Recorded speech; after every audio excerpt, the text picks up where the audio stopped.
այս մարդիկ լսելու ընտունակություն չունեն, հասկանալու ընտունակություն չունեն, սրանք գնում են մի ճանապարհով, որը վտանգավոր է մեր երկրի եւ մեր ժողովրդի համար, ինչ հնարավոր է հայաթափեն։ Իրենք իրականացրեցին դա Արցախում, հիմա մենք բոլորս տեսնում ենք, որ շատ հաստատուն քայլեր են անում, որպեսզի տարբեր հայկական շրջաներում, առավել ևս Սյունիքում իրականացնեն Ալիևի հաջորդ պլանները։ Նորից հիշեցնում եմ մարդկանց, մենք շատ վտանգավոր ճանապարհի վրա ենք, եթե մենք հունիսի 7-ին չկանգնեցնենք այս վտանգավոր իշխանությանը, մենք կունենանք 300,000 ադրբեջանցիներ Հայաստանում, ինչքան էլ իրենք փորձեն դա ներկայացնեն, որ մենք նախընտրական ինչ-որ խոսույթ ենք ձևավորել, բայց չեն կարող բացատրել մեր ժողովրդին, ինչու է ամեն օր Ալիևը դրա մասին խոսում,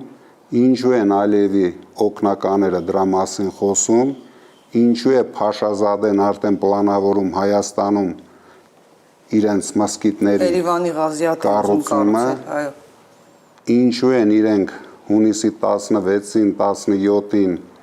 մեծ ֆորում, փառատոն կազմակերպել Մեղրիից ընդամենը 10 կիլոմետր հեռավորության վրա Օրդուբադում, դրա բացատրությունը իրենք չունեն։ Իրենք միայն փորձում են ամեն ինչ անեն, հունիսի 7-ին վերընտրվեն, չհասկանալով, որ հայ ժողովուրդը այս անգամ իրեն չի ներելու։ Եթե ինչ-որ տեղ կարողացան հայ ժողովրդին խաբեցին Արցախի կորստի պատճառների մասին, բայց իրենք ոչ մի ձևի չեն կարողանալու հայ ժողովրդին բացատրեն, ինչի համար բացեցին Սյունիքի դարպասները եւ ինչ մենք ստացանք դրանից։ Մենք բացարձակ ցանկություն չունենք Ադրբեջանը միացնենք Թուրքիայի հետ։ Դա ինչ է մեզ տալիս։ Բացի այն մեծ խնդիրներից,